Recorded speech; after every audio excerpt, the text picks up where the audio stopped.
Hey everybody, Who's Your Jedi here with another review for you. This time I'm talking about episode 6 of season 1 of Arrow called Legacies. Uh, Overall, I think this is a reasonably solid episode. It's a fun episode to watch, but if I can really offer any major criticism of this episode is that it simply doesn't have any real oh my god kind of moments that makes you just want to flail and freak out and wish the next episode was here already. This is a little bit more of a slow-paced episode. It's more of a character episode, really. We really start digging into what's going on character-wise with Oliver and Dig and Thea and Laurel and even Tommy. And Tommy has desperately needed some characterization on this level. And we'll talk more about that in a minute. The bad guy, the actual bad guy plot of Oliver versus the bad guys this episode is really, I would say, ultimately the show's kind of weakness. It's not that it's bad, it's just simply not the strongest aspect of the show. And with that said, let's get right into it then. So the bad guys this time around are none other than the Royal Flush Gang. In the comics, of course, the Royal Flush Gang are a very venerable, at least it's team of bad guys. They've been causing hassles for the Justice League longer than I've been alive. Basically, yeah, I think they've been around since at least the 60s. And in the comics, their shtick is basically they're bank robbers who dress up like the the king, the queen, the jack, and such from classic playing cards. They usually have somebody there who's an ace and a 10 and all this other stuff. And, that's really is their main thing. They've occasionally popped up as part of more vaster supervillain activity. There was one take on them where they'd actually sort of even managed to branch out and become a crime syndicate. But interestingly, the take that they go on here with the Royal Flush Gang, to me, seems most closest to the way they were handled on, of all places, the Batman Beyond cartoon show, which really is actually quite an excellent series if you've never seen it. And the take that they did there with the Royal Flush Gang is that they were sort of a criminal crime dynasty, a family of criminals. And as various members of the family would get arrested or retire, they would bring in their relatives. So it was sort of extended family of crime. And they would also, of course, put on the playing card outfits and fly around futuristic Gotham City on big hoverboards shaped like playing cards. And while that is certainly very comic booky take on the characters, the episodes with the Royal Flush Gang actually had some very strong writing, particularly okay, I don't want to spoil too much of it but going into it, but let me just say that those episodes did contain some particularly strong writing. There was some really nice characterization there, introduced some new characters into the mythology that basically make those episodes continued fan favorites of people who are fans of Batman Beyond. And, of course, the head of the Royal Flush Gang was played by George Lazenby, guy best known as being the voice, not being the voice, he actually was James Bond in On Her Majesty's Secret Service, which is a pretty good Bond flick. But, I'm getting off track here. But the main thing that they're doing here is keeping the idea that the Royal Flush Gang is a family. And the idea that they're a family of just sort of seemingly blue-collar folks trying to set themselves up for life, being able to just live a good, comfortable life. Well, actually, that they are the dad, Derek, and the wife and his youngest son, who I believe his name is Eddie, they're fine with okay. It's the oldest son who wants to be living the glamour life down in Mexico for the rest of his life. And of course it's that desire that pushes them to continue robbing banks, even though all good sense says they probably should cut their losses and call it good. a reasonably comfortable life in Mexico and freedom is probably infinitely preferable to taking another major risk for the big enchilada. But if they didn't do that, there would not be any sort of drama here. Now, I do like that the way the Royal Flush Gang are handled here. The traditional take on them, of course, is being guys who run around in costumes. It's just not something that really would work in the world of Arrow. They keep the trademark, playing card thing going on. It's done in a way, put on the masks that they wear very realistically. That is something I could see criminals doing as a signature. And there have been cases of criminals actually, going out there, leaving signatures to kind of taunt the police or to make reputations for themselves. Heck, if you're even familiar with the Zodiac killings from the late 60s and early 70s in San Francisco, there was a point where the guy literally was running around in a costume and even had a logo on his chest as crosshairs. I mean, seriously, look this up. This was a genuine costumed crazy dude. But as I too tend to do, I'm getting off track. I do think that the what. All right, I'm going to try and speak slowly and clearly so that I can articulate my point properly. I do like the way that the Royal Flush Gang are handled. They're not evil. They're more really than anything desperate people. And the reason they are desperate is because of the misdeeds of Oliver's father. Now, Oliver so far has really just been seeing his mission, his way of atoning for what his father has done, as scratching names off that list. And Dig totally calls him out on this, which I love. But he's just focused on crossing names off the list. He has not really addressed any of the bad things that his father has done personally. And it is somewhat understandable. Oliver has come to revere his father, his sacrifice. Even though he knows his father has done wrong, he doesn't want to think of him as a bad person. And confronting the way his father completely hosed the Union guys, that's just, I think, emotionally not something that Oliver is ready to do. It's easier for him to focus on other people on the list. It's easier for him to think that anyone not on the list is not his problem. It's easy for him to just dismiss a bunch of bank robbers because no matter what he does, people are still going to go out and rob banks. He can't eliminate all crime in Starling City, and he's very right to point this out to Dig. But still, Oliver has, in a way, been turning a blind eye to his own father's misdeeds. And while, of course, taking care of the people on the list is important, it doesn't change the fact that sometimes there are going to be things that happen in Starling City that are seriously bad that have nothing to do with that list. And if Oliver really does want to make a difference, if he wants to be a real hero, if he really wants to make the city a better place, then he can't just say, it's not on the list, it's not my problem. Because really, and Dig is totally right to point this out to him, that isn't what Oliver's father would want. He would not want Oliver to focus exclusively on the list. He would want Oliver to do good, especially if that doing good was making in some way restitution for the misdeeds that he himself had done. And I, of course, mean Oliver's father. And of course, it does take it takes actually surprisingly very little pushing from Dig to get Oliver to go from this isn't my problem to okay, let's go take down the Royal Flush Gang. But this is only a 40-some minute TV show, so you can't really have Oliver spend too much time hemming and hawing about this decision. And frankly, really, who wants to see him do that? We want to see Green Arrow go out there and kick the bad guy's butt. That's why we're watching this show, right?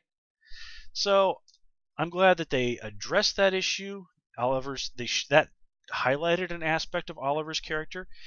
It made for some really nice scenes, like the one at the bar and the little conversation between Oliver and Dig at the Arrow Cave when they were listening in on Derek. That's the Royal Flush Gang dad guy. His conversation with his wife. But other than that, my main real problem with this is that this really seemed in some way to be kind of going for the 99% versus the 1% or the 47% or whatever. And that's a very serious issue in modern American society. It's something that's on a lot of people's minds. It's in the media a lot. And I don't really want to get into that too much because, as I've said in my reviews around here, we don't really want to get too deeply into politics. All right, we're just here to talk about TV shows and have fun. And while I do think that mining that conflict in society for story material is good, it's just something that's really, really popped up a lot lately. It just seems like it's been everywhere. And I hate to say, I'm sorry if I sound a little cold saying this. It's not that I don't care about folks who are suffering out there. I mean, folks, let me put it this way. Not that long ago, in my hometown, the unemployment rate was almost 20%. Seriously, almost 1 out of 5 people in my hometown was unemployed. Now, things have improved a little bit, but things are still really tough there. So I assure you, I do care about this situation. But I don't want to. It's not something I want to see every time I turn on the TV. Well, basically, I'm just saying I'm just a little tired of this being something people go to. It's not that they can't make for good storytelling. It's certainly not that this shouldn't be talked about or used for pop up in the media. It's just we've seen a lot of writers go into that well lately, and I'm just a little tired of it. So, I'm sorry. I really am not trying to belittle anybody's hardship out there. I'm just saying this is something we've seen just a little too much lately, in my opinion. Okay, well that's gonna earn me some thumbs down, isn't it? Well, that's how I feel. But anyway, let's move on and try and stay positive here, okay? So let me see here. It's interesting that, of course, family is a big dynamic in this episode, and a lot of what's also going on is in Oliver's relationship with his other family. Specifically, this episode, the main thing is his mother. And his mom makes up a really nice point that she and Oliver have really not had time together since he came back. They haven't really emotionally connected.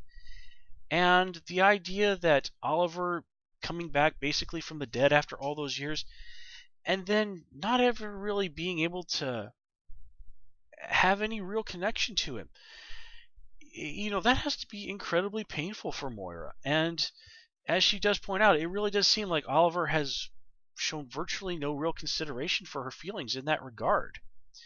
Oliver's, of course, spent some time, palling around with Thea. Their relationship has improved a great deal since they got back. And we'll talk some more about Thea in a minute. But his relationship with his mom, yeah, that's not something that we've really seen addressed. And it's especially important given that, his mom was basically out threatening John Barrowman for sending assassins after Oliver just the other episode. But in any case, the scene between Oliver and Moira at Big Belly Burger, that was very genuine. It was very fun. It kind of reminds me about times when I've gone out and, gotten some fast food with my mom, and we're talking and kind of, picking on each other a little bit. Good times, family stuff. And I think that's all I have to say about that. As long as we're talking about the queens, let's move on and talk about Thea. Of course, this time around, we are given a reminder that Thea does like the booze. And, of course, she makes a complete and utter jackass out of herself in front of Tommy and Laurel.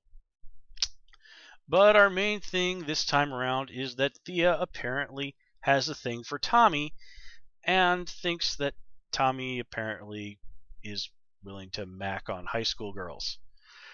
Look, Tommy's obviously more than a little bit of a perv, but he doesn't really strike me as the kind of guy who is gonna be going after girls who could get him thrown in jail on various criminal charges related to underage girls. Okay, that's all we're really gonna say on that particular regard. But I do kind of like the way that they do handle this situation. It's something that does feel very realistic. I mean, a teenage girl kind of having a thing for her older brother's friend. Okay, that's something I could totally buy. And especially given that Tommy's been around in her life for a long time, he obviously considers her a friend or a little sister. So it's really kind of understandable that Thea, being at that age, could start interpreting that relationship as being something more than it is. And to be completely fair, she also does have some reasons to dislike Laurel. But at the end of it all, I really do like the way this was handled. You know, we're at the end of it, after the party and after her sniping at Laurel and that incredibly awkward confrontation where she kind of macks on Tommy. At the end, she's just sitting there saying, "Please don't hate me," and Tommy, of course, tells her, "Well, I could never hate you." And even Laurel, Thea's behavior doesn't bother her at all, and she's actually just genuinely concerned for her. So I kind of think that this is a moment where Thea obviously realized that she'd been a real jackass to both Tommy and Laurel. So, this is really nice characterization for her. Thea's one of the elements of this show that I was always a little iffy on, but I really can't say that they've had haven't had any real major missteps with her. And the more we see of her, the more I'm really digging her as a character. I do think that in this interpretation of Green Arrow, that she's actually a very good addition to the mythos. And again, I do like that she's just more than the bratty younger sister, the spoiled little rich girl, blah blah blah blah blah. She does realize that she's made mistakes. She does realize that she's been treating people who do care about her poorly. And that adds some real richness to her characterization. Now, as for Tommy, him having feelings for Laurel is something that I've really kind of been on the fence about. It just seemed like I don't know about this kind of thing. Here, this episode really sells it. This really does sell me on the idea that Tommy has hit upon the feeling that, you know what, this is something real. This is something genuine. This is something I've not felt before. This is a real relationship. This is something genuinely worth pursuing. And I was at first a little annoyed with Laurel because of the way she reacted when Tommy wanted to host the fundraiser. Now, okay, yes, it's true. Tommy did this because he wanted to get in her good graces.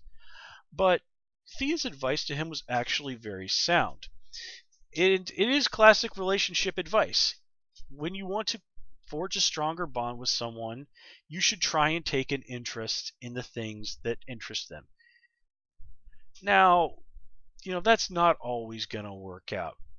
People have different interests. People have different priorities in life. But still, the effort is worth making. And, it is, Tommy was genuine in his desire. Yes, he was doing this to get in Laurel's good graces, but he also did genuinely want to help her. So I do think maybe Laurel was being a little unfair to the guy, especially after he's already told her beforehand that he does have genuine and serious feelings about her. Here she's just treating it kind of like basically like he never even said that. So again, I kind of get where they're both coming from. I mean, Laurel is understandable given her past relationships, that before her and Tommy's relationship has mostly been a physical thing, and her history with rich playboy millionaire guys. It's very understandable that she would kind of have some reservations about what he's doing here, but still, I think that maybe she was being a little unnecessarily hard on him. But of course, by the end of this episode, Laurel has seen, Tommy does seem to be very genuine in his desire for a real relationship with her. He does seem to have seriously matured as a person. And, at the end of the day, Tommy raising money to help her legal aid project is genuinely a good thing and something that will help the city. So, I do think that she did come around in a reasonable and realistic fashion. Dig. Not really a huge amount to say about Dig this episode. He was again kind of a little bit in the background this episode, but I do like he is in a way continuing to be the guy that calls Oliver on his BS. He's a counterpoint, a conscience, a guy who offers a different perspective on the bigger picture. And I do think it is fair to kind of, in a way, call him Oliver's partner. And I think this is us really getting our first real insights into just how his relationship with Oliver is going to work. And I think it's some pretty interesting stuff. Like I said, not utilized to the fullest extent here in this episode, but I have a feeling that this is something we're going to be seeing a lot more of, and much more in the front in future episodes. So I'm pleased with that aspect overall. Now, let me see here. Oh yeah, there were let's go back to the Royal Flush Gang. There were a couple of things about them that I wanted to talk about. Okay, first of all, these guys should not be lifting up their masks when they go into the bank vaults. I don't know a lot about bank security, but I don't think there's anything that's going to stop the banks from putting a security camera in the actual vault. So that's not a good place to lift your mask up. But of course, this is TV, so they're doing that so that we can see the actors' faces, which of course increases the drama. It's very, very hard for actors to do a really good performance wearing just a mask. Not impossible, of course. There are any number of examples out there in movies and TV where actors do just that. I mean, look at Hugo Weaving in V for Vendetta. But still, if you want to see the easiest way to do it, a good performance, is of course to let you see the actor's eyes and mouth. My second thing is, if these guys can go and do robberies like that in the middle of the night, then why do they bother robbing the banks in the middle of the day? And lastly, at the beginning when the guys escape through the tunnel, okay, if you're capable of digging tunnels into bank vaults to use as escape routes, why don't you just use the tunnel to break into the vault and rob the bank that way? You don't have to worry about security guards as much, or getting shot by inconveniently placed off-duty cops, or whatever. This just seems like the classic walk through the front door with assault weapons. Given that you're capable of pulling stuff like that off, just seems like a really stupid way to do things. Now let me see here. Yeah. Okay, well, we'll get to what was happening on the island in a minute. Right now, I want to talk about the DC Universe mythology aspects of this episode, of which there really were quite a few. The first one being that it's mentioned that the Royal Flush Gang started operating out of Keystone. That was where they committed their first robbery. This is, of course, a reference to Keystone City, where the Wally West version of the Flash, operated for many years. Another fictional city in the DC universe, strongly associated with the Flash. Very, very cool place. Read a lot of great Flash stories set in Keystone City, so yeah, totally digging that. I love that they're mentioning all these other fictional DC cities, which this episode includes Coast City. That's where Tommy wants to take Laurel on his jet. And of course, Coast City is the home of Hal Jordan, aka Green Lantern. Lot of history with Coast City, now known these days in the comics as the City Without Fear. I could really gush about some of the cool stuff that's been happening there, especially in the more recent interpretations of the comics. But yeah, Coast City, a lot of great stories been told there. But another one that this one might have slipped past a lot of people is Laurel mentions that before this, her legal aid office had been getting most of their money from the corporate backers called Stag Enterprises. Now, in the comics, Stag Enterprises are owned by Simon Stagg, who is essentially the major enemy of Metamorpho the Element Man. Now, Metamorpho is a guy who actually has a pretty long history as a member of the Justice League. He got at least one rather good episode of Justice League Unlimited, I believe it was, that really showcased him. And heck, you can even find the Stag Industries building if you poke around in Gotham City on DC Universe Online. So, again, I was really got a kick out of that because, that's a little bit more on the obscure side than I was expecting them to go, but I love it. I really do love, the feeling that this does feel like a version of the DC universe that is slowly building towards becoming a superhero world that we all know reasonably well, or at least folks who are familiar with the comics and the cartoons and all this other stuff. But yeah, it does really feel like the DC universe slowly edging towards the birth of the superheroic age. And oh man, I'm just so totally getting a kick out of it. I love it. Now, moving on to what happened in the island. I don't really have a huge amount of stuff to say about that. That felt again like a slightly weaker version of what was going on this episode. I'm sorry, I felt that was one of the weaker aspects of what was happening this episode. Just a lot of Oliver feeling guilty. I have failed. Honestly, I don't really. Honestly, I can really just basically sum up my scene by I just simply really was not feeling that aspect of the show. I just wasn't feeling it. And I did get a kick out of the explanation, of course. Now we have it as to why the book was blank when Oliver got it. Apparently, Oliver's dad used that old writing in lemon juice trick that a lot of us learned as kids. I mean, I learned it from Mr. Wizard, I'm pretty sure. If you're somebody of my age, you know who Mr. Wizard is. Not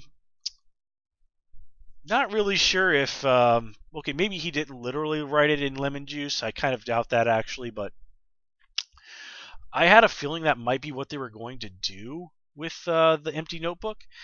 But again, it just sort of seems like such a juvenile way of hiding it. I mean, like I said, the first thing when I see that that jumps to my mind is the old writing in lemon juice trick.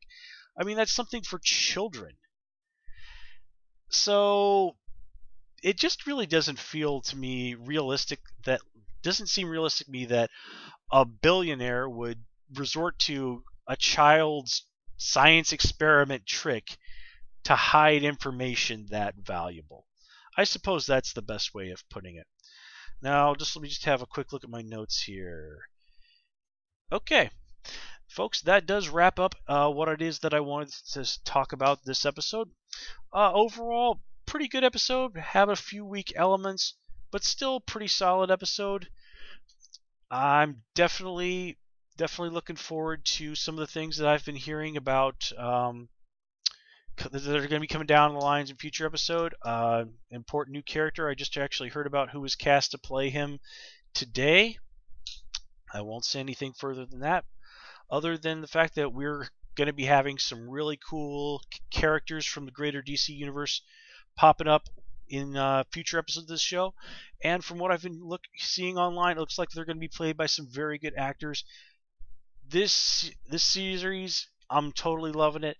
This is one of the best things to come out of the CW in ages. As I've said, it's the best thing these guys have done since Veronica Mars. Totally loving this show. And with that, I'm going to call it good. Until next time, folks, please comment, rate, and subscribe. And of course, you can follow me on Twitter at Who's Your Jedi. Until next time, take care and have a good one.